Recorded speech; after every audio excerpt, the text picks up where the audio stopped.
Sean, what about you? How are you doing? You well? I'm good, mate. Yourself? Not too bad. Honoured to be here. Nice to meet yourself and Jay. You could. Well, listen, for people listening, tell them a wee bit about what you're doing right now at the minute, Sean. What I'm doing at the minute is I'm working as a self-employed yoga instructor, online coach, and I have a few other business ideas that I'm trying to get up off the ground in terms of my brand, Mindyourself 365. I see a whole brand for this between clothing, yoga mats. Pretty much you see the likes of Lululemon and all these places that are pumping out all the yoga equipment. I'm going to pretty much do the same thing with my logo, my brand on it. So I'll try and take over. Yeah. I like it.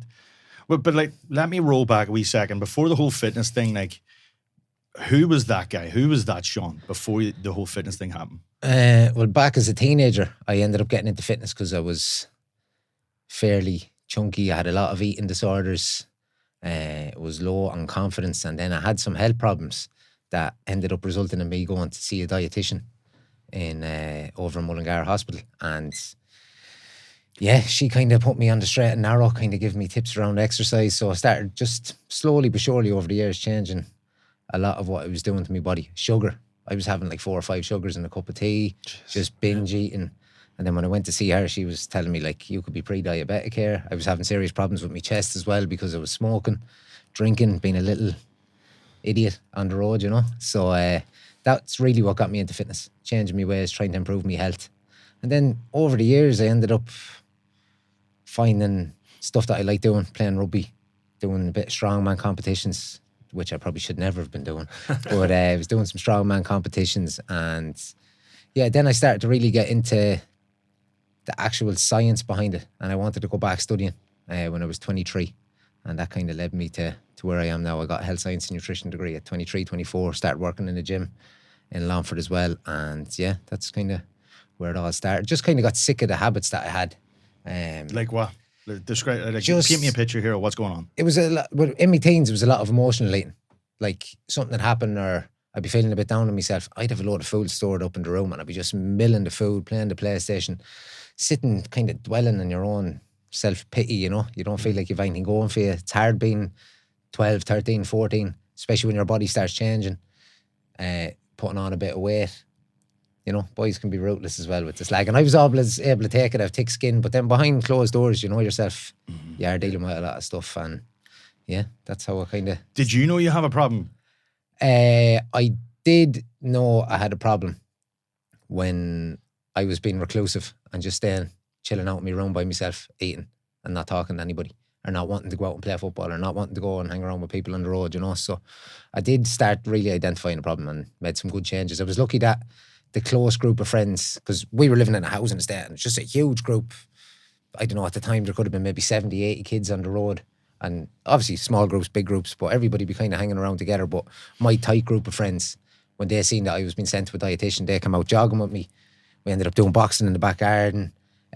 My friend ended up getting a weight bench, and we were all just training, operating out a weight bench. But I know deep down a lot of that was to help me, because they were all... Was this a bench from Argus, was it? Sorry? Was it from Argus? It was one of those York barbells with the plastic. I've all had them York doing like, I don't know, you'd have like the whole bar full of plates, and there'd only be still like 20 kilo because the plates were that thick. But that's kind of how I got into the fitness. People were supporting me a lot, and they knew that I was trying to really improve my health, especially being sick and hearing that you have pre this, pre that, and you know, it was scary enough. I feel like if I hadn't kind of got hold of it around that 14, 15 years of age, God knows what kind of size I would have been in, you know. Gotcha. Okay. And then what direction did that lead you in? Talk me through how we got to where we are now. Where we are now, I went back when I was 23 to college, got the health science and nutrition degree, was working in the gym for the lads as well for about 4 or 5 years. And I kind of, when you get into the health and fitness kind of realm, you look up to people and you see people who are what you want to aspire to be. But then after a while, I felt like I was being misled by a lot of these people. A lot of people were on steroids. A lot of people were giving me bad advice. Like I've went to see some, you know, experts, spent time with these people, spent money with these people, getting programs, this, that and the other off them, and they're forgetting about the special ingredients that they're taking, you know. So after that, then I was just like, you know what? I'm forgetting about what I look like here, because I was always... I'm 72, 73 kilo. No, sorry, I'm 76. I've been on a bulk since I came back from India. But I used to be 97 kilo. And you have that in your head. You're like, right, I'm fit, I'm strong, but I might never have a six pack. I might never get down to this waist in trousers or whatever. But I just completely forgot about the final outcome and just started enjoying my training.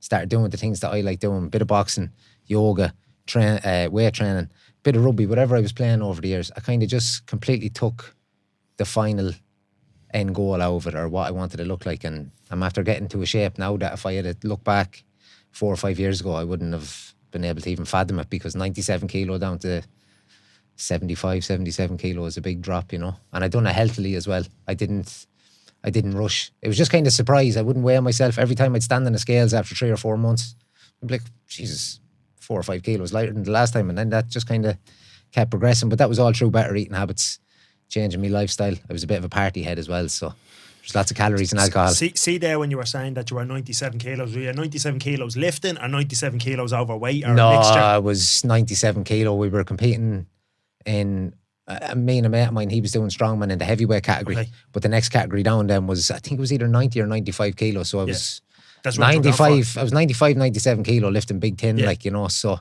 I'm playing a bit of rugby. So I was fit, but it was always that kind of, you know, chunky in the midsection, kind of big neck kind of thing, And you know. how do you find that, right? Because anybody who's like lifted, let's say most young lads, when they get into the gym, they want to get a bit bigger. And then you go on that bit of a journey, don't you? You get bigger. And then you probably reach a point in life, could be in your 20s or your 30s, and you go, Jesus, maybe this whole getting bigger crack isn't it's all it's cracked up to be. And you start losing weight.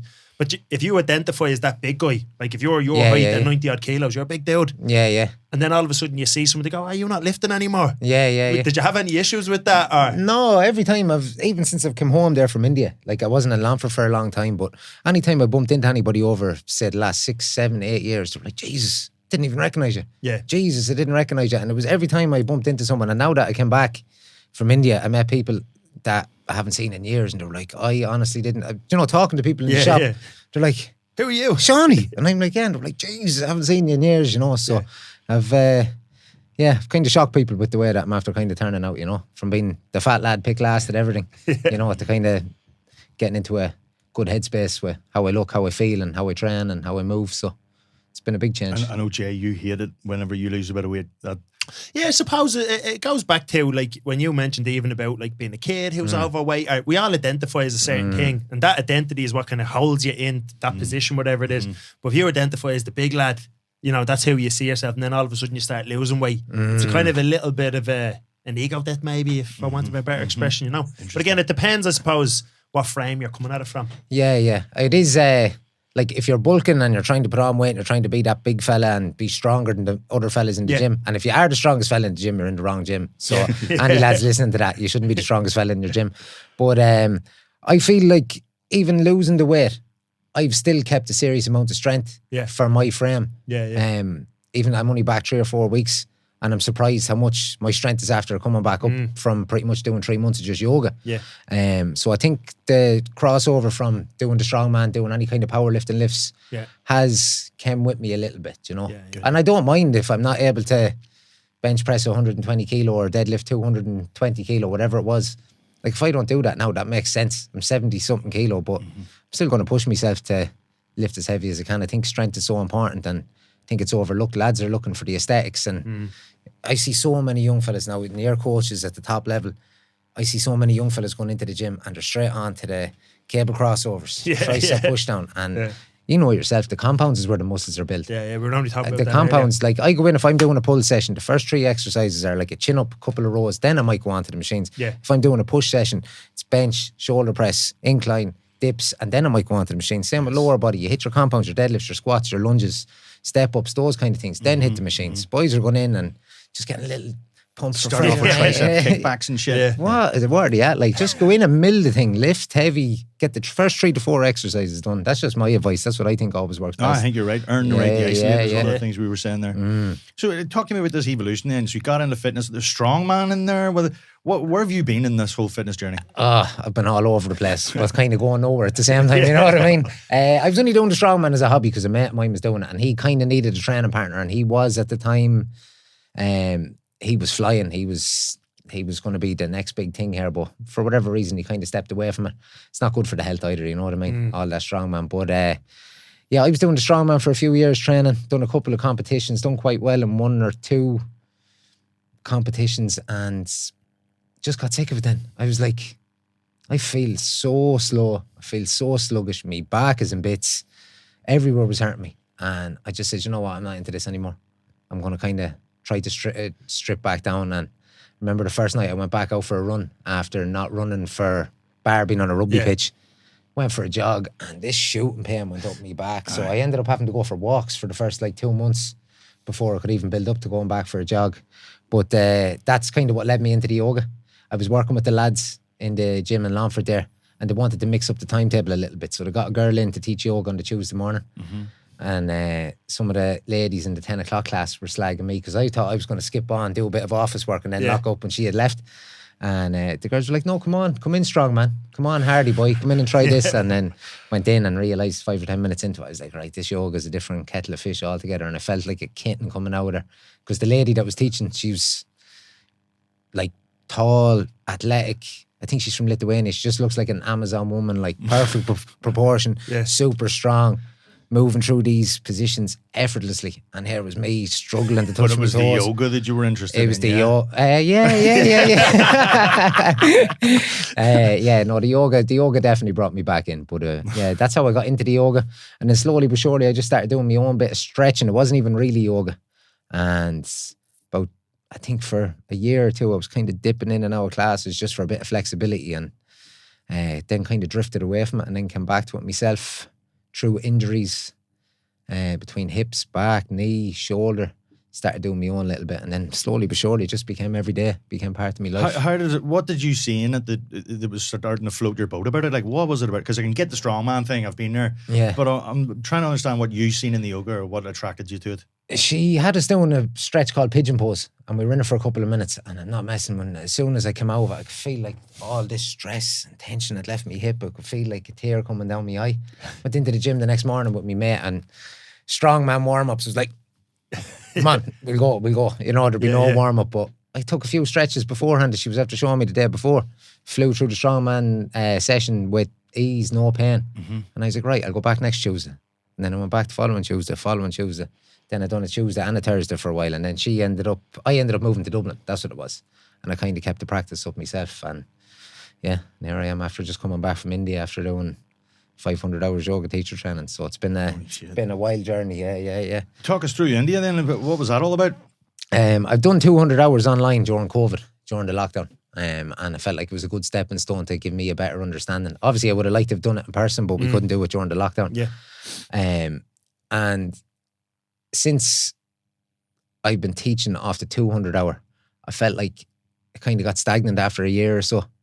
And I just wanted to upskill. It's kind of like anything, you know, but strength training, any kind of training, you kind of always want to add on something just to learn a bit more. But I felt like I owed it to myself and I owed it to my clients to actually go to the source and learn properly, because it's all good learning off a laptop.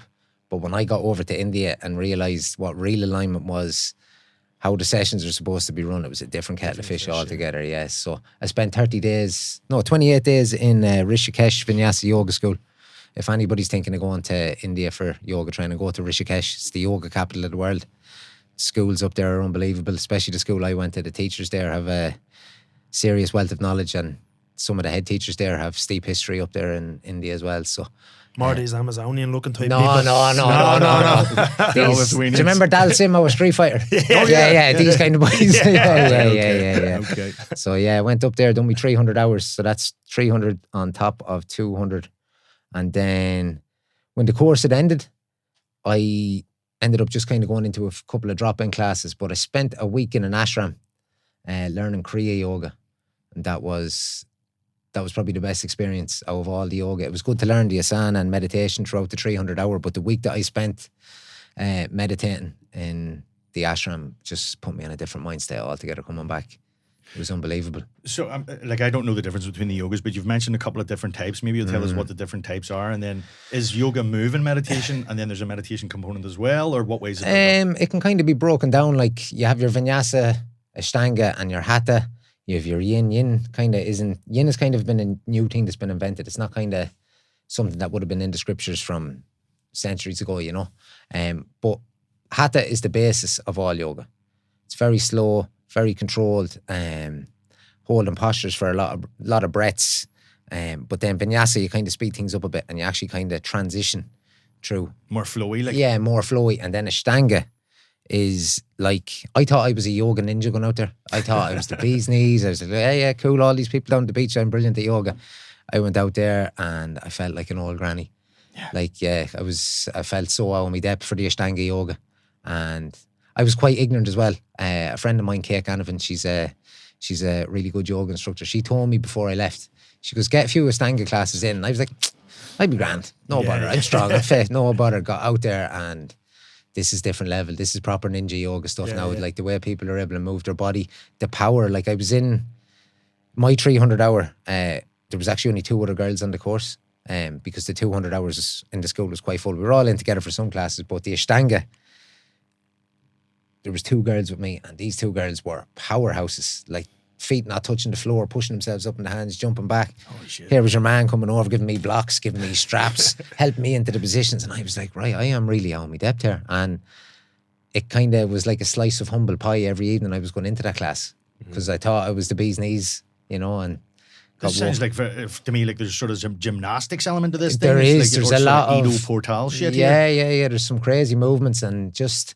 I came to the fact that, to the realization that my body is just not going to be able to do some of the things that other people's do. I've had so many surgeries, so many broken bones, and I've just accepted that instead of trying to push myself and take my time, because the lad who was teaching us the Ashtanga, he's been practicing it for 12 years. And I was getting annoyed thinking, how come I can't even do this simplest thing? And he was like, you're only practicing 2 weeks. He says, you've never done this before. Give it time. He goes, imagine where you're going to be in 10 years. So same with the weight loss journey, with the yoga journey. I'm just like, you know what? Just keep showing up on your mat. Some days you're going to be on, some days you're going to be off. Just keep going, you know. And yoga is a lifelong journey, and I'm enjoying every step of it. It seems like it's guiding me in the right light.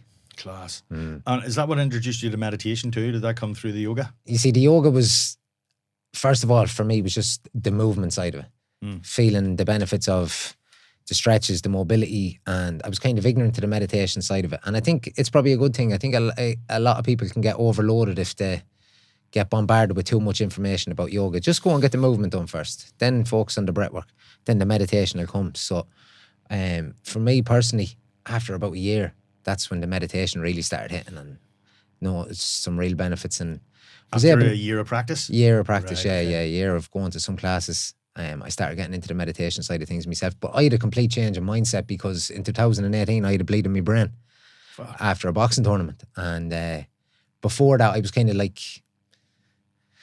I would have been a very kind of macho, aggressive. Not aggressive, I was nice to everybody, but I was kind of like this ticking time bomb. As soon as someone said anything to me, it was just snapping. Like I got in plenty of arguments over the years growing up as a young man, you know, but that bleed in my brain definitely made me realise that I should be living a more peaceful life. You know, I feel like there was a lot of these sporting endeavours that I was going into over the years, and I kind of stayed in them too long, ended up getting too many injuries, and the boxing was another thing. It was like, you don't need to be boxing. What are you doing? You're only doing this for, you know. It's not like it was going to turn professional or anything. We were training in the boxing club. Celtic Box Cup was coming up, or there were spars going on in other clubs, and we just go around sparring. But I was partying as well at the same time behind it, you know, and it's not good getting hit in the brain and then going and ruining your brain, taking MDMA or ecstasy at the weekend, you know. So, that was the crack there. Had a complete change of mindset with the meditation. Tried to calm the brain down a little bit. And with meditation, there's many different flavours of it as well. What kind of stuff were you practicing? In India? Beforehand, I didn't really know. I just was lying down listening to stuff on YouTube and listening to some fella talk absolute pony. Now that I realise, like, there's these meditations on YouTube, and fair play to these men, they're just doing voiceovers and they have rain falling or something. Boys are getting millions of views and they're just talking absolute nonsense. So that's what I was doing first. Then I started going to some sessions. Yin Yoga Jen was doing some sessions down at the beach in Skerries. I remember going to a few of them. Then a friend of mine, Paddy Douglas, he runs Moonstock, and that's when I got really introduced to breathwork. He's a Wim Hof method instructor, a very powerful person as well, holding space. So a couple of sessions with him, I was like, right, well, there's yoga breathwork as well. So I start going into this, and then when you combine some asana, a little bit of breathwork at the end, lie back, chill out in Shavasana, and you'll automatically kind of put yourself in that meditative state. But when I say that, it's like, sounds like it's so easy, but to get into a proper meditative state is different than just lying there and being still and your brain's still running wild, you know. If you haven't been there, it's impossible to describe, isn't it? Like, Yeah, and even I thought I was meditating until I went and spent a week in that ashram, and there was an actual guru there teaching us this Kriya Yoga, which is a form of, it's meditation. There's one or two postures, but they're not too difficult. It's more about awakening the Kundalini energy that resides. Have you ever heard of Kundalini? Yes. Yeah. Well, you have a smirk on your face. No, because I'm interested to hear right. your perspective. on this. People hear Kundalini and they think it's all this mad sexual tantric energy, which it does, but there's so much more to it. And I learned a lot spending a week in that ashram and a couple of books that I read when I was over there about that energy, and spending that week in the ashram, meditating properly, learning the proper techniques, different locks that you can do within your body during the breathwork. And I just came out of that place after spending a week. We had 2 hours meditation in the morning, 2 hours in the evening.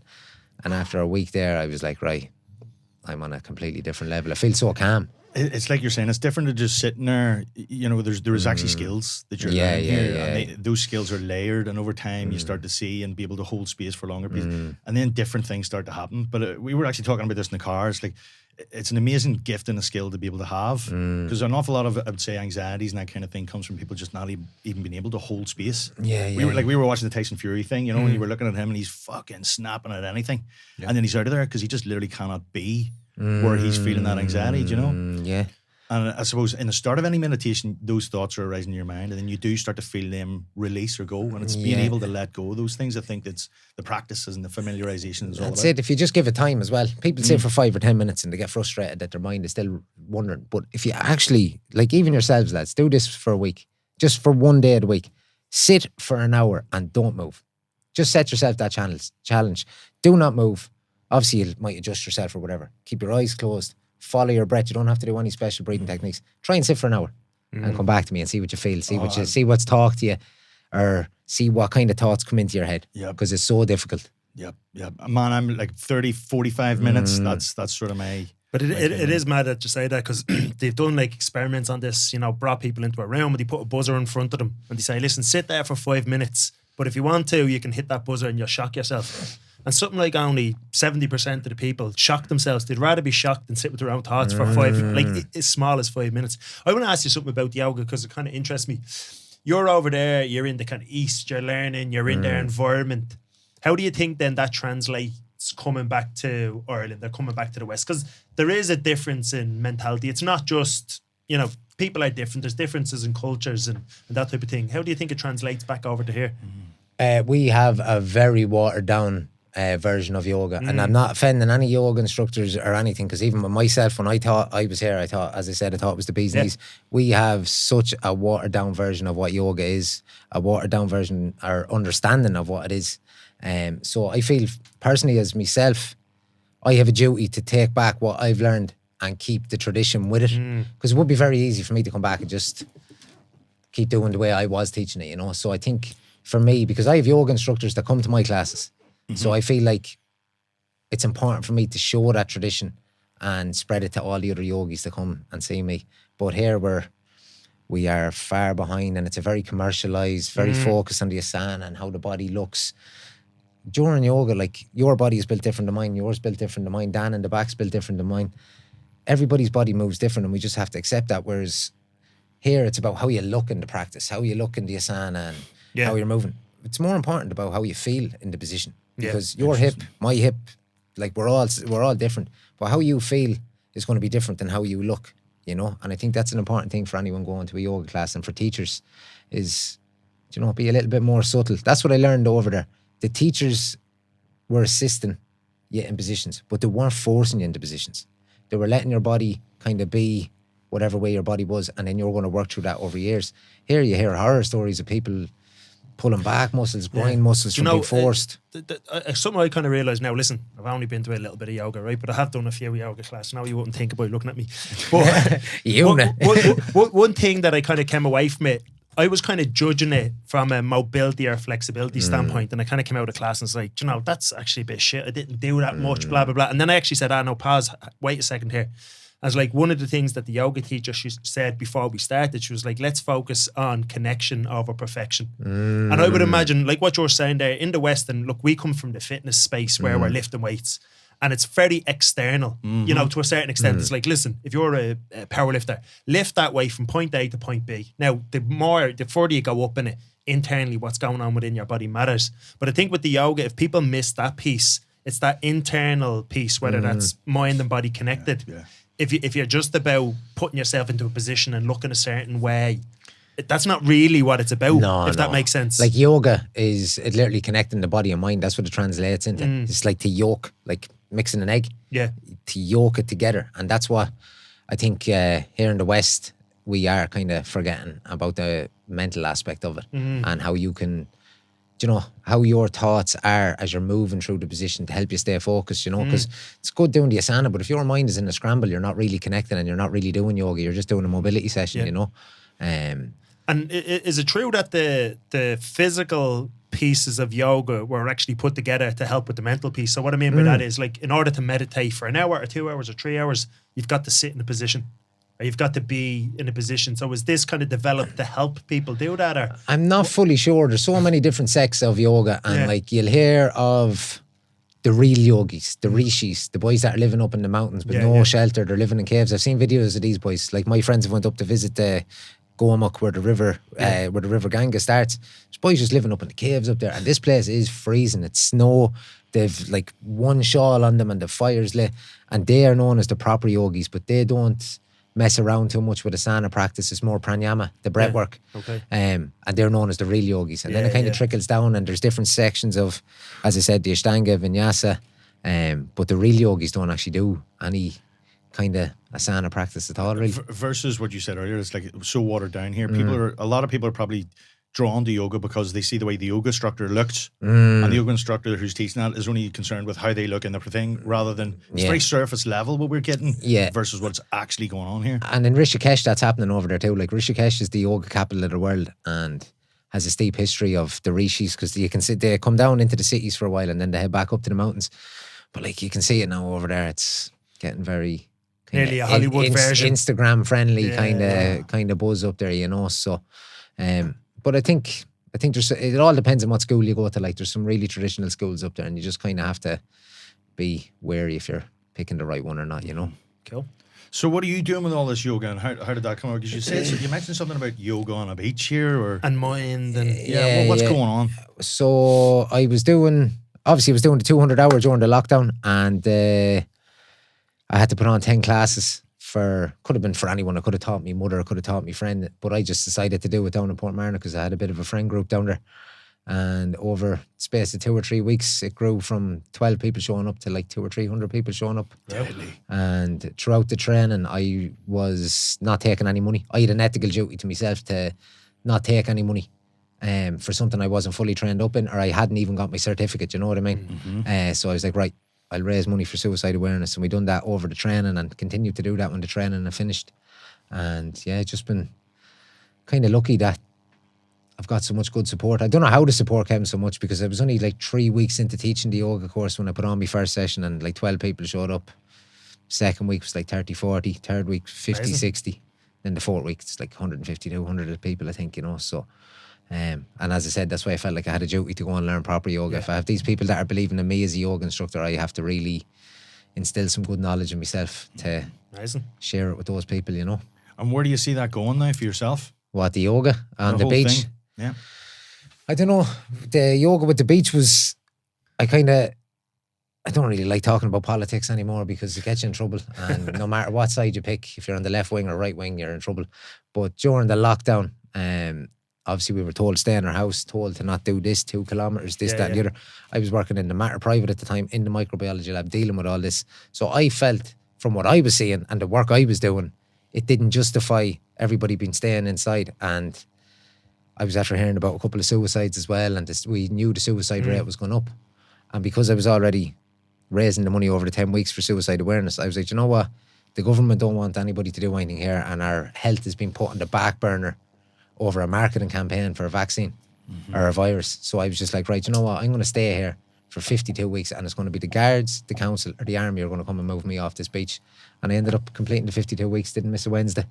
Throughout the whole lockdown, had troubles with the council and this, that, and the other. But I was like, right, well, you come down and move these 300 to 500 people that are showing up here every Wednesday night. and you tell them their mental health doesn't matter, because mental health above everything, your own mental, personal and physical health, you shouldn't be told what to do by a fella who isn't healthy. You know what I mean? We see the people that are in power here in Ireland, like, they're not good advertisements for health, you know? And what they were telling people to do was no benefit to anybody whatsoever, you know? If that's just in my eyes. Obviously there was a social distancing, whatever had to be done or had to be abide by, but when we look back now and we see all of that, what was the damage that was really done, you know? Mm-hmm. And the positives that you were bringing to those people? Yeah, like, I don't know how many people over the course of the 52 weeks showed up to that beach, but I'd say definitely maybe in around 5,000 actual individual people probably have hit that beach over the 52 weeks. There was obviously the regulars there, but there's people come from Belfast. Two birds drove down from Galway one morning, Cork, like mad places, you know, coming to do the yoga. So when the 52 weeks was finished up, I had actually planned to go to India straight away after I completed the 52 weeks, but I had knee surgery in the February. So the 52 weeks ended up in July. That's when it was finished. But I had knee surgery in the February. So that kind of laid me up then for a while, and had a couple of other injuries and reoccurring injuries, and was laid up. So I postponed the India trip and then returned back to the beach for a little while before heading off to India, and support was still there now. So it's great to see. And is this where the mental health aspect of your stuff comes and your message comes from then? Yeah. Like the Mind Yourself name, I got that off me mother. Everyone's ma probably always says that, you know, mind yourself. But I was in a bad spin here in Dublin. It was the year after it was kind of the year I was recovering from the bleed in my brain, and I was in a very bad mindset. Even though I was doing yoga, I was still doing quite negative things. I was out drinking a lot. I was taking a lot of cocaine. I even started dealing cocaine because I was like, you know what, I need to get money and get the F out of this country, because I was working a good job, but working a good job in Dublin in a good hospital, making good money, trying to pay rent, this, that and the other. There's no way someone is saving money to get going to Australia or go to Canada or whatever. Buy a house, whatever. Yeah, buy a house, whatever it is. So I just kind of ended up going down the wrong route there for a while. But the yoga, it was like I was in the middle. It was like the yoga was here and all the health and what I wanted to do with myself. And then there was the dark side. And honestly, it was the yoga that guided me to where I am now. Because even though I was dealing drugs, even though I was going out partying, I was still rolling my yoga out in the morning time. I was still hitting 1 or 2 classes a week. And between that and a few psychedelic experiences, it kind of just steered me over to the right path and just parked all that behind. Like, I wasn't designed to be a gangster as much as I'd like to think I'm a gangster. As much as I'd like to think I'm 50 Cent or something like that, but I'm not. Like, you know, it's a dangerous world to be in, and you're causing a lot of damage to people too. You might be selling someone a bag of cocaine, but you don't know what damage that fella's doing or that bird is doing when they go home to their house, to themselves, to their children, to the people that they're living with, you know, so... And was there a specific event or a day you remember where you decided that enough's enough? You see, I wasn't planning on making it a full time. I had set myself a goal. I was like, right, 6 months, get the money up and get out of here. And I'd done about 4 or 5 months into it. And then I had a nice little community of lads that were buying off me. So it didn't mean I was standing on the street corner or this, that and the other. You know, it was like quick drops, safe, secure drops. But then a few people started ringing me through Facebook Messenger. Oh, I heard you're selling this. I heard you're selling that. And I was like, no, I'm not. Like, and then I was like, right, move this last bag and get out of here, because spending time in jail is not good, you know? Whoa. Yeah, so there was no future in that for you? No, that was only, like, that was what, 28, 29. I've been hanging around with lads who were always dealing small bits, big bits, whatever, and I never got into it. And the boys respected that, because I used to just be partying with them wherever.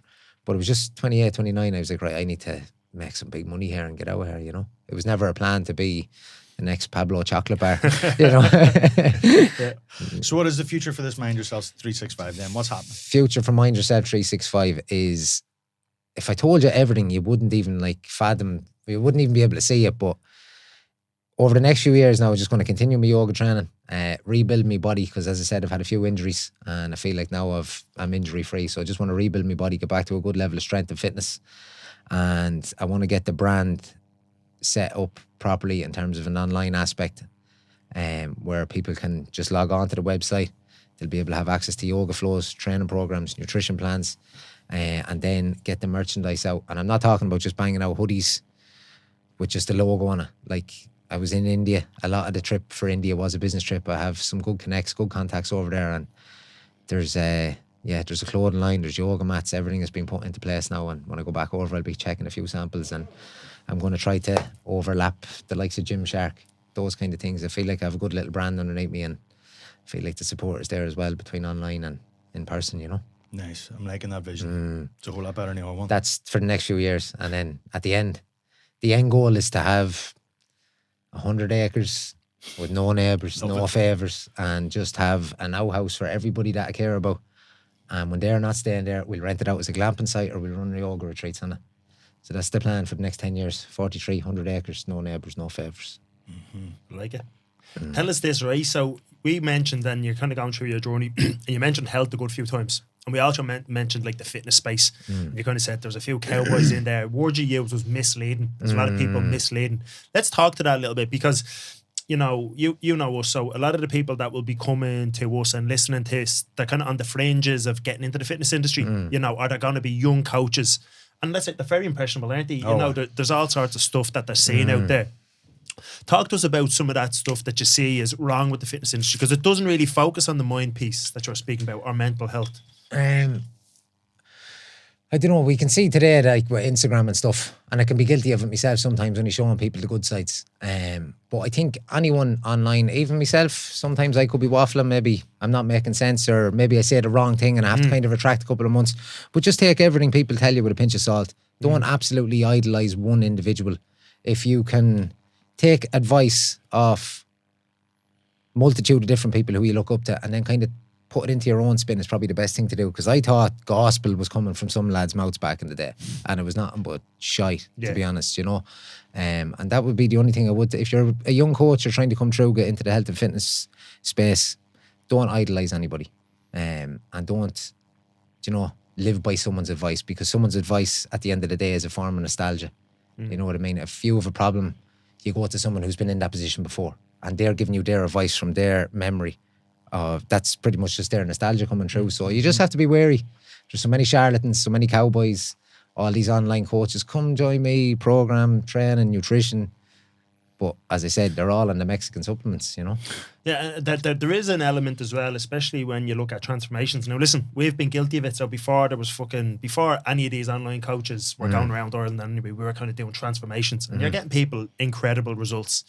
But the reality of it is that you don't really see is, like, if you had 20 people, 10 of them get no results, like zero, hardly any.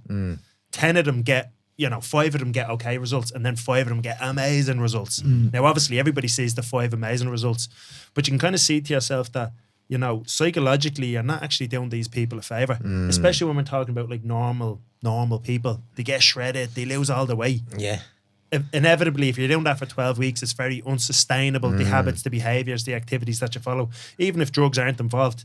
And then at the end of it, I kind of just left deflated. You kind of have to say as a coach, don't you? Just like, fuck, is this the right thing to be doing? Do you see a lot of that going on still, or even maybe more? I can see it a lot. Like, you see every coach now at the minute that are just fresh off a coaching course or whatever, straight away they're offering 6-week and 12-week programs to get you shredded, and they might be in great nick. Like, someone who's into the gym is going to be in great nick. Yeah. But for you to actually be able to turn around and get someone into great condition is a lot harder as a coach. And as you said, you're going to have some people that take the results so well, to take the training so well, and to fly through. Other people are kind of dillying and dallying, and then it kind of, you know yourself, it looks bad if you have 3 people that are flying on the program, but they're sticking to it. Yeah. They're in contact with you.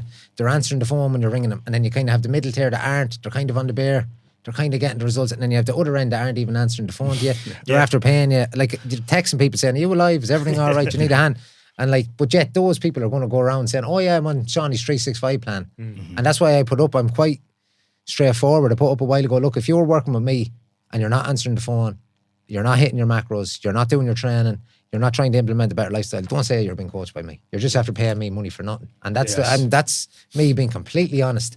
If you're not going to stick to it, you're paying me money for nothing. And the way that I'm going to be running my online coaching now is I'm actually going to be selective with who I work with, because people get notions in their head. And it's like, oh yeah, I'm going to do this. And then they fall off after a week or two. And I understand people's, have different circumstances, but it is actually so easy to make changes in your life when you're really willing to do it, You just have to be so sick of the life that you're living. Yeah. And just admit that to yourself. Some people are afraid to admit how far back they actually are. And I think a lot of them are scared of the work that's actually going to be going in. But you're going to be, like I knew 3 or 4 years ago I was going to be doing a lot of work on myself, trying to sort through injuries. But I wasn't thinking, I was just thinking each day in the present. Don't forget about the end goal and just keep trying to improve your health. Yeah, but the online space now it's a weird space to navigate because I'd love to be able to go in and take someone through a proper workout and make sure that their form is completely perfect and this, that and the other. But yeah, it's kind of, I can see a lot of lads are making a lot of money off it and it's great to see, but how is that service going with their clients? Because I took on 5, I took on 10, took on 15 and I just went, That's it. Because by the time you're texting people, you're organising calls. I could ring you. You could be on the phone to me for 5 minutes. I could ring you. You're having a meltdown, birds after leaving you. You can't pay the house. You could be talking to someone for an hour then. You know what I mean? So I think managing the people you have, looking after your clients is the main thing, and not be thinking of, you know, having 50 or 60 or 100 people on making a shitload of money. And it's probably a difference as well, because there's a difference between what you kind of said there is you're actually coaching people. If you're talking to somebody, you're coaching them, you're bringing them from where they are now to where they want to be. The other thing is just there's a program, do it or don't do it. Yeah, do you know what I mean? And yeah, it's a totally different thing, but I think for the average client, or even young trainers getting started, they don't really understand the difference between the two, you know? Yeah, they don't know what they don't know yet. Exactly. But that's where the experience comes in. Like I got a nutrition degree in 2008. I ended up having to repeat a year. I went a bit mad. But so that was 5 years of studying health science and nutrition. I was also, after doing a few courses in the personal training space, worked in the gym for 4.5, 5 years. Yeah. And I've only started online coaching in the last 9 months. You know what I mean? And I've coached, not saying I'm like, you know, the best coach in the world, but I've done GAA teams, Olympic swimming teams, athletics clubs. I've seen a lot of bodies, and now I'm only having the bravery to kind of step in and coach people online. Whereas people see, you know, they're doing nothing with themselves to go and do a 12-week, 6-week course, and they're like, oh yeah, I'm taking on clients now. It's like, go and, you know, skin your teeth on the gym floor. Work with different bodies before you start working online, you know? Yeah, I think if you haven't actually coached somebody in person, how do you expect that you're going to be able to go and do that online? Yeah. It's impossible. In my eyes, it's impossible because you're coaching them how you lift, but yet you haven't seen how their body moves or what kind of restrictions they have within themselves, you know? So I think for a lot of these coaches, there's going to be, they're going to have a fairly short shelf life. So, you know, you could have a young guy and he's in great shape. You know, he looks the business, he's got a big following. But I don't know, is he going to be able to grow and establish and kind of in 10 years or 15 years or 20 years, is he still going to be doing that? And I think that's the problem, that they're probably not really thinking about that, thinking about the now and not, right, what am I going to do in the future? Because again, going back to those numbers we said, if you have 100 young lads doing your program and it's the shittest program ever, 20 of them are going to get great results. And then it's the 20 that you see to show it to everybody else, you know? But even with programming and stuff, like, all programs work. Yeah, like if you do them well. Like if you give someone a calorie restriction or calorie surplus, tell them to lift this, that and the other and run this or whatever. If people do it, they will get the results. But people, I think after a couple of weeks, they get a bit frustrated and they kind of just die off and don't want to do it anymore. You know, even people I'm not coaching, like friends of mine are getting coached by other lads or else they're doing their own bit. Just end up packing it in after 2 or 3 weeks. Play the long game with these things. You know, your health is a long thing. It's not a short term thing. You know. Talk to us a little bit about the kind of, you know, for want of a better expression, the kind of mindset or how you're kind of in that space, right? What are you doing in that space? Because again, this is a fairly in vogue thing to talk about at the moment. So you have all these young people and they're on fucking line talking about their mental health in general, their mindset. And some of them you're like, and this is not to be calling people out, but some of them you're like, the fucking lad lives at home with his ma. You know, he's 20. He has nothing fucking good to say to anybody. Some 40-year-old about. Yeah, and again, it's not trying to take away or detract from him, but it's like, people just jump on the bandwagon on these things. So what are you doing in that space? What I'm doing in that place is keeping my mouth shut, and I'm trying to sort my own mental health out and make sure I'm in a good space to actually give people advice then when they do come looking for. But I am really trying to just stay in my lane here. I feel like the benefits from yoga, meditation, breath work, and obviously doing a bit of strength training and whatever other bit of training you enjoy is so important. But I don't know, I think a lot of these people you see online are fishing for likes. They're putting up videos and talking about this, that and the other. Look, everybody's problems is valid as the next person's problems. But you can just tell when some people aren't being authentic with what they're saying, you know? A lot of them are just regurgitating something some mentor told them. This is the thing. They're all doing the same thing. Like someone will write something or put something up and then 2 weeks later, the next person is doing it, but they just put their own spin in it, and then the next fella's spinning. You know, it's just all. It's and then it's like a photocopier. You know, it's a copy of a fax of a scan of a thing.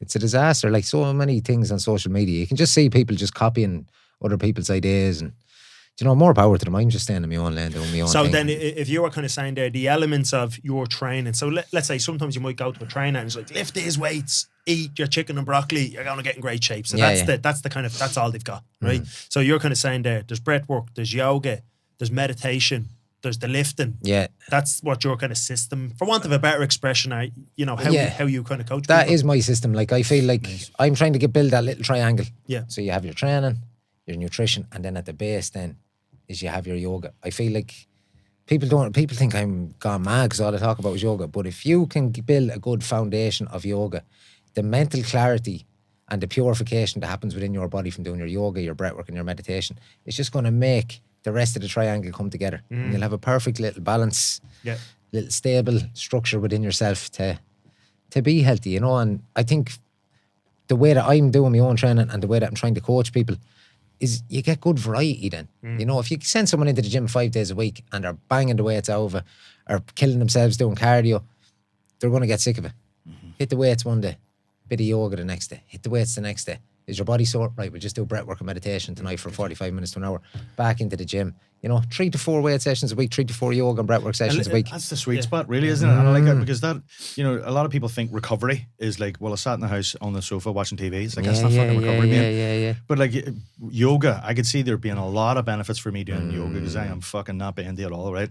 But I do the meditation thing. Yeah. I've been doing it about 6 or 7 years, and like the growth and how that improved things for me. Yeah. We've guys in the gym that wear Whoop, and like one of the dudes or one of the coaches, he just introduced and he was like, fuck, look at this month where he was meditating compared to this month, and he couldn't fucking recover. Right. The only difference was he wasn't doing his meditation or looking after his recovery. So like, that's really... And is the Whoop a good kind of bit of protocol? For me, so I think it can come and depends on the type of person you are. So very often people get a Whoop or any of these trackers, right? And they just go, I feel good or I feel bad, and you know, they throw the fucking toys out of the pram. Really, the way you want to look at it is you're looking at it as a trend. And if your heart rate variability is low, really what it's saying is that your body's ability to adapt to stress on that day probably isn't as high as what it could be. So if you see a series of these things, what I'd be trying to say, whether it's for myself or I've been talking to Mitch and it's kind of like, hey, listen, you're seeing this trend. So what's different about your sleep, let's say, for example? Oh, well, you know, I ate my dinner at 9 o'clock at night. All right. So what happens when you don't eat your dinner at 9 o'clock at night? Oh, my sleep is way better. You know, and you start putting these things together and you use it as a tool in conjunction with other things. It's like a compass, you know, and if you use that compass, it's going to bring you to your destination. It's not the be all and the end all. Does that make sense? It does, but I think the way the health and fitness world has gone now, everything is track. It's just digits, numbers, check, bang. It's like, that is not good. Personally, for me, I don't like any of that side of it. I don't enjoy that side of it. I still have a Casio watch on my hair that costs $9.99 that I use for teaching the yoga. But I think it depends on the people, right? So some people are more analytical. Some people are, so it go again, like training programs, you know, do you like high volume? Do you like higher intensity? Do you like Ashtanga yoga or do you like one of the other yogas?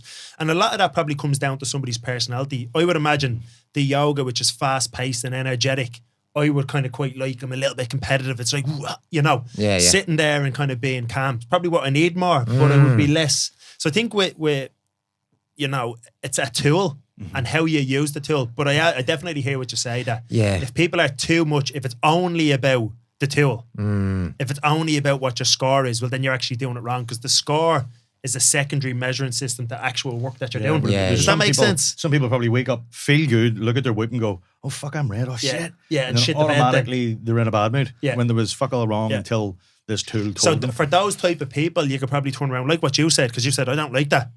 It's probably like, wow, don't use it. Do you know? Just a kind of, I don't know, I just always do. Do you record the weight you lift? Yeah. But that's on a pen and piece of paper. But you get where I'm going with that. But you know what's funny? When we started doing HRV fucking donkeys ago, I'd be like, oh fuck, right, I'm going to do my HRV, right? Yeah. And then I'd sit down, I'd put my HRV thing on, and straight away my heart rate would just fucking elevate. Yeah. I'm one of those fuckers, you know, like I was in with Dr. Sam's the other day. Yeah. And as soon as he put my blood pressure on, like Start going automatically through it the starts roof. going through. I'm like, I can fucking feel it. So there's an anxiety being built up. Yes. I was about like, how am I going to fucking perform in this fucking test? Like, is this going to be okay? Performance anxiety for your blood pressure. It's but look, obviously people do get some benefit out of it, and I suppose if you are in that analytical mindset, it is good for you. But I just find it funny, like when people say, "Oh, my watch is telling me I have to get up and walk around for a minute." It's like, you should know. I know when I've not been active. Yeah.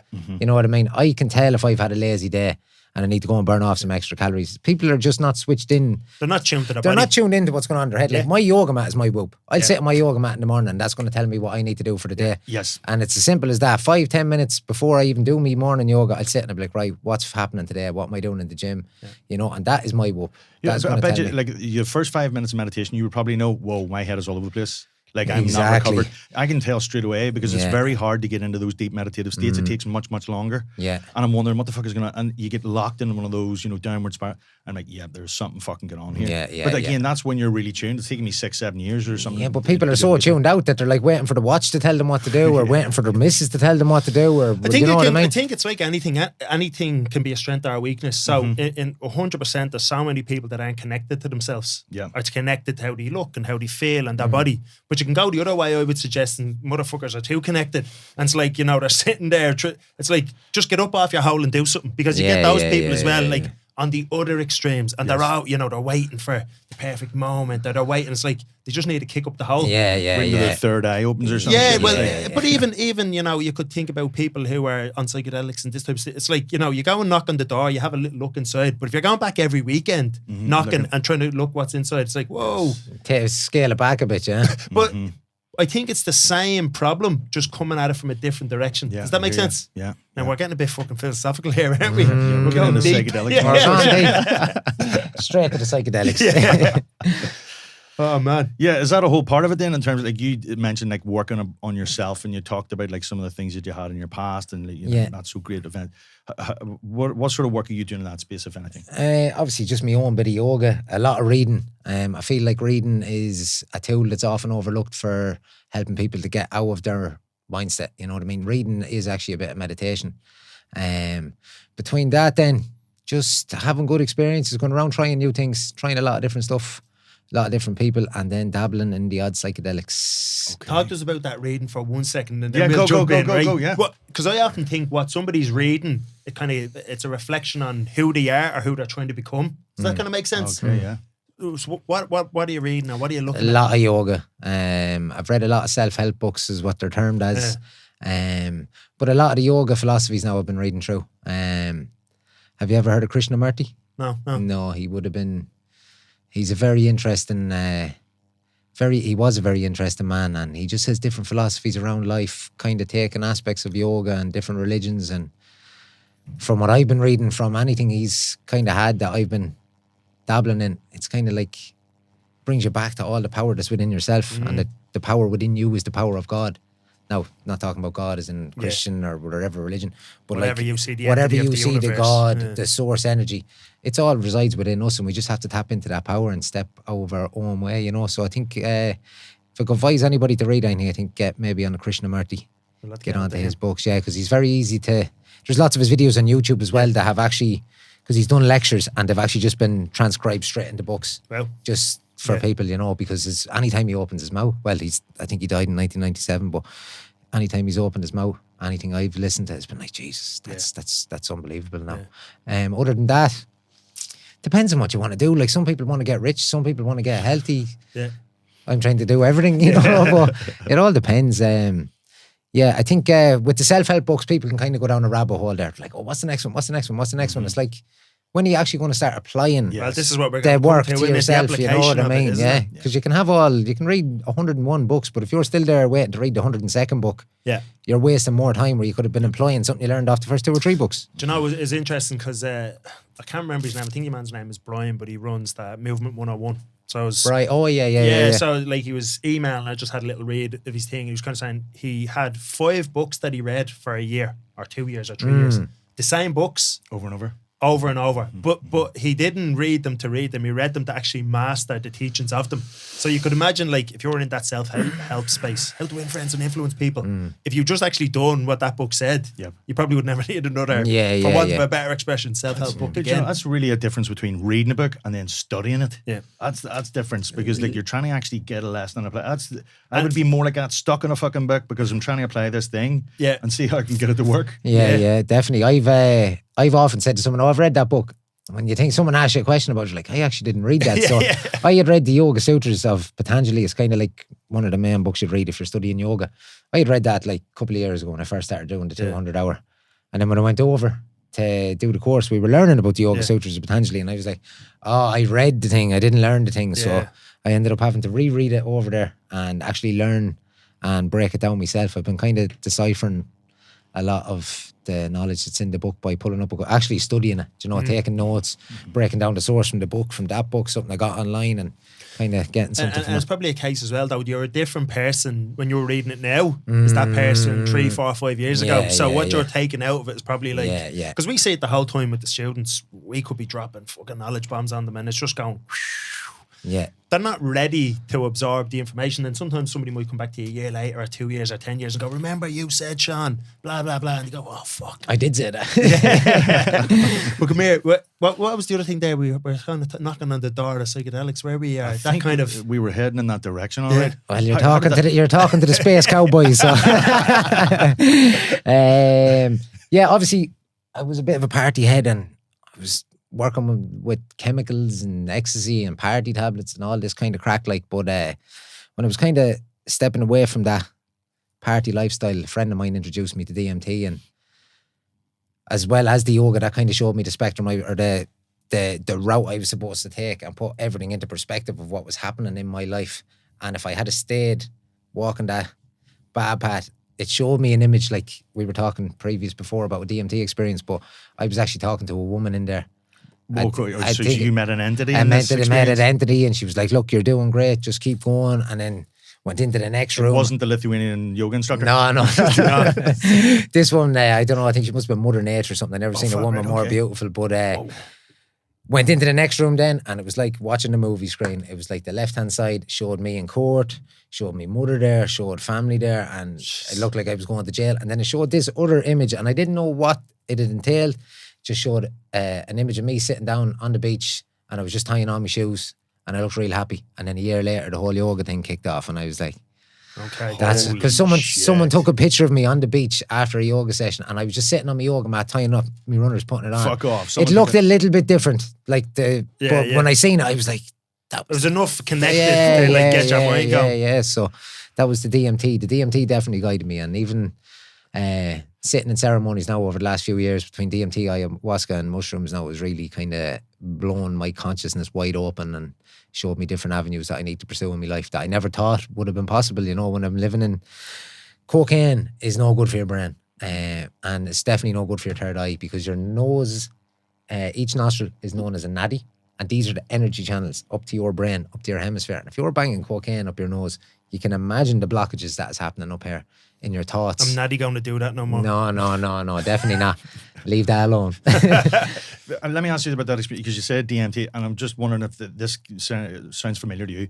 When you took that, did you feel like you were going into a super deep meditative state there? No, the woman that put me in first. Like, you hear you're supposed to do 3 hits of the bong, and then you just lay back and relax.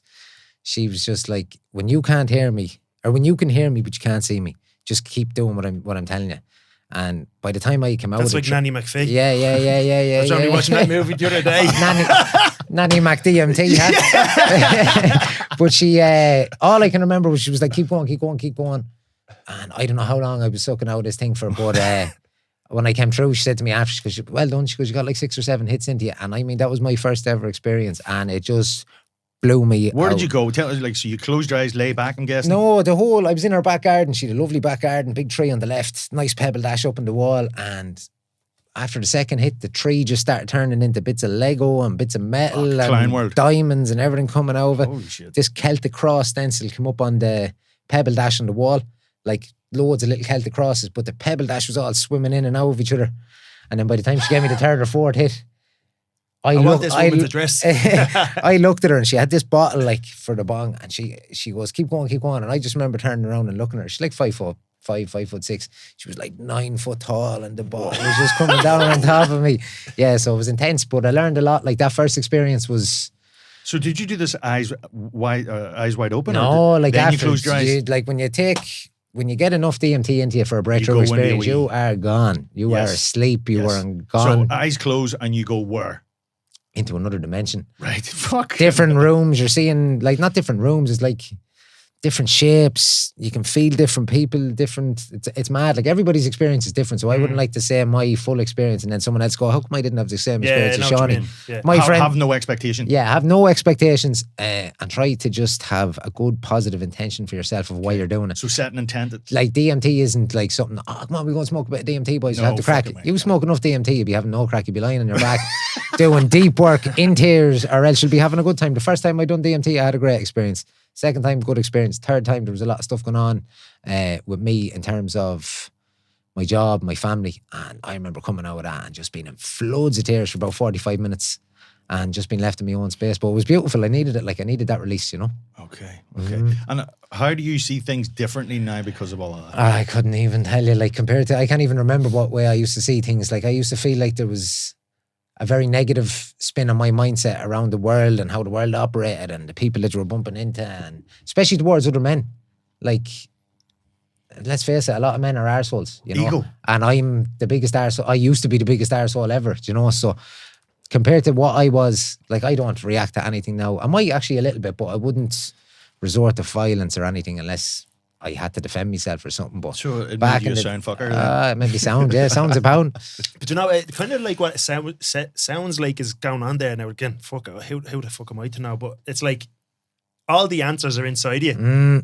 All the paths, all the possibilities are inside you. And it's like whatever journey you're on, your kind of subconscious knows if that's right or wrong for you. Does that kind of make sense? It does, And this is nearly just going, hey, listen, there's your options, and you're gonna go this way. Do you want? Does that kind of make sense or track? Yeah. We're just overloaded with data, and people aren't able to sit down and actually take time to themselves to see what they want to do. You know what I mean? It's just too much information all the time, you know, and people aren't able to take that time for themselves to create that space and follow avenues that they want to pursue, you know? And that is a way to hack, really, I suppose DMT is to hack that, to get to that point. It might take you fucking 10 years on a meditation cushion to get to that enlightenment, let's call it, but like, that is a way to hack and see the perspectives that you maybe don't. It is a hack, but I wouldn't advise everybody to do it. Some people could be left fried after it, so you have to kind of just. And isn't that the problem? Kind of with maybe it's like anything. It's like what we we're saying earlier. You know, anything done in the wrong environment or the setting, or maybe the wrong person, wrong intention, it could kind of fuck them up. That's it. Yeah. So just be careful. You know. So yeah, we're not endorsing everybody should just go out and take DMT here. No. We're just listening to a story. If you do have a good story and you want to come on the podcast and tell us about it. Yeah, definitely. Tell us the difference in the DMT thing and the whole shrooms, because I know you've sampled that. I don't want to sound like a psychedelic doctor here or anything like that, because it's just an interesting story, man. I am still experimenting with a lot of things, but the shrooms and the DMT are like an ancient medicine that has been used all over the world in different capacities. Maybe not DMT here in Ireland, but the shrooms is embedded. The mushrooms is embedded deep in our culture here, and people don't know about it, from the Druids. Like, it grows all over the country here. People don't even realise how much of the area is actually covered for mushroom growth. But the mushrooms are known as teachers, and they definitely do teach you a lot of things. Taking a gram or two here and there is fine, like if you're just wanting to have a little bit of a buzz, or if you're out on a hike or something like that. But I've done some deep work with them before, between 4 to 5, possibly, I think we might have done 6 grams one night. This is in a ceremonial setting with a guide and all that? It's not even, no, ceremonial setting. I personally, see, this is the thing, there's shamans all over the country, and that's exactly what they are, sham men, because it's all books, it's all money. I feel if you do enough research yourself into something and you're able to surround yourself with people who are doing the same thing, I think that's just as secure as going to an actual shaman, you know what I mean? True, and there's some good guides. There's people like Kira Sherlock, who writes books on the magic of mushrooms. I have her book, yeah. It's a great book, isn't it? She put it all into really good perspective. It is, it's excellent. Even the way you don't take mushrooms, you journey with mushrooms. And that's what it is. You pick them, you forage them, you know, the whole mindset of the whole foraging of them and to the taking them is really nice and respectful. That's what I mean. It's the respect that's there. Even when we're going picking mushrooms, like we'll offer the land something, give it a bit of tobacco, give it a bit of our hair. And it might sound stupid, but the times that we forgot to do that, or we've been in a bit of a rush to kind of get picking mushrooms and come back to Dublin or whatever, we get nothing. As soon as you go out and you have a good intention set, just start appearing in front of you. But the mushroom trips, 5 grams, is known as the heroic dose. And from Terence McKenna. You will feel like a hero. You feel like you're going through a hero's journey over the space of 4 to 6 to 8 hours, depending on what way you take them. But the mushrooms, I prefer DMT. Okay. And ayahuasca in terms of what I know I'm going to expect. Every time I've done mushrooms, it's been completely different. You know, different experience, good experiences, and then some really bad experiences that I don't even want to coin as bad experience. They were just the emotional blockages that I needed to release. And I've seen a lot of hurtful things in some mushroom trips as well. So it's, you don't want to be messing around with these things. Yes. You can have good experiences, but being in the right mindset is definitely important for doing them, and being around good people, because as good as going to an ayahuasca retreat was, you were still down there with a lot of people who were strangers, you know, and you're taking ayahuasca in front of strangers you don't know. But that was an extremely beneficial thing coming towards the end of the weekend, you know. But if you're taking mushrooms maybe at home, just make sure you're in a good environment and surrounded by people who are actually going to look after you, you know. Because you can hear these horror stories, people jumping out top windows. I haven't seen it personally, but you know yourself. Yeah, again, respect is the key word there, and like understanding what you're getting yourself in for. This isn't something you're taking and then just going down with your mates. This isn't a yoke that you're taking in Ibiza to show Avicii you were cool. Like, you know, this is like deep work. You know, plant medicine. It's there to actually help heal you. You know. And do you think is this changing your message, or is this giving you greater insight into your message and how to help people? For me, yeah, definitely it has. It's opened me up a lot. I'm more. I would have been blocked off to a lot of this stuff before I got into it, you know what I mean? Like yoga, meditation, breathwork, what's all this? Psychedelics I even laughed at, like, you know. I was like, give me the yokes when we go to a festival, but like it definitely has opened me up. It's brought a level of peace within me. Now it's obviously a combination of everything I'm doing, but I feel like I'm definitely in a lot more peaceful mindset now at the minute, and pure of heart as well, you know. I'm not, never tried to do anything wrong to people back in the day or whatever, but I would have probably walked around with a chip on my shoulder and some bad intentions sometimes, and I feel like all that's left now, you know. So you've taken that right turn that your woman showed you. Yeah, hard right. Up at the handbrake. Yeah. Love it, Sean. Well, what if you had one final message, if you were trying to sum up the Mind 365 into like your message, what you're trying to achieve with people, what would you say that is? Yeah, the Mind Yourself 365 message is just trying to promote people to do something every day that's going to benefit them physically, mentally and spiritually, and that can be yoga, weight training, boxing, playing five-a-side, knitting, whatever it is. Just kind of do something every day that's going to make you feel good inside out, and obviously improve your health. Amazing. And where can people find out a bit more about you, Seanie? Mind Yourself 365 on Instagram. There's a website coming soon, merchandise coming soon, 100 acres, no neighbours, no favours coming soon. Yeah, so mainly operating off Instagram now at the minute, but the website's in big development. It's going to be something special. Amazing. Look forward to seeing that. Thanks very much for having me, lads. Yes, thanks, Sean. Lovely. Thank you.